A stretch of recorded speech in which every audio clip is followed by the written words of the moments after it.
এবার মনে হয় কয়েকটা এখন বাকি আছে,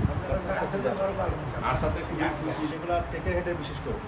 এগুলোতে কিন্তু অ্যাকচুয়ালি ওই আগের কথা যদি হিসাব করি, আপনারা জানেন এই আমাদের সীমান্তবর্তী যে এলাকার পূজা মণ্ডপগুলি আছে সেগুলো কিন্তু অন্যান্য পূজা মণ্ডপগুলির মতো না। এগুলা যে স্পর্শকাতর, এই স্পর্শকাতর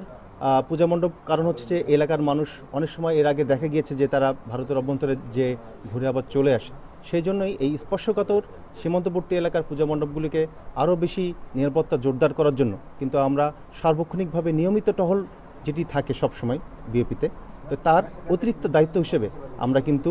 এই মনিটরিং সেলের মাধ্যমে আমাদের যে ব্যাটালিয়ন হেডকোয়ার্টার মনিটরিং সেল তৈরি করা হয়েছে, এটার মাধ্যমে কিন্তু আমরা সার্বক্ষণিকভাবে নজরদারিতে রাখছি যেন অবাধ এবং সুষ্ঠুভাবে এই বড় যে উৎসব হিন্দু ধর্মাবলম্বীদের সেটি কিন্তু তারা পালন করতে পারে। প্রশাসনিক জনবল থেকে এই লোকজন আসছে এবং এখানে কিন্তু তারা দায়িত্ব পালনের জন্য অতিরিক্ত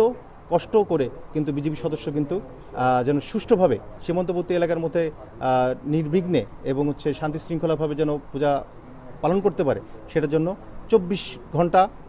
দিনে রাতে পরিশ্রম করে যাচ্ছে। এছাড়াও আমরা সার্বক্ষণিক যে এই সীমান্তবর্তী পূজা মণ্ডপের কন্ট্রোল সেল আমরা তৈরি করেছি ব্যাটালিয়ন হেডকোয়ার্টারে, যেন সামগ্রিক তথ্য যেন আমরা মনিটর করতে পারি। এই মনিটরিং সেলের যে কন্ট্যাক্ট নাম্বার সেটা কিন্তু আমরা প্রত্যেকটি পূজা মণ্ডপে দিয়ে দিয়েছি।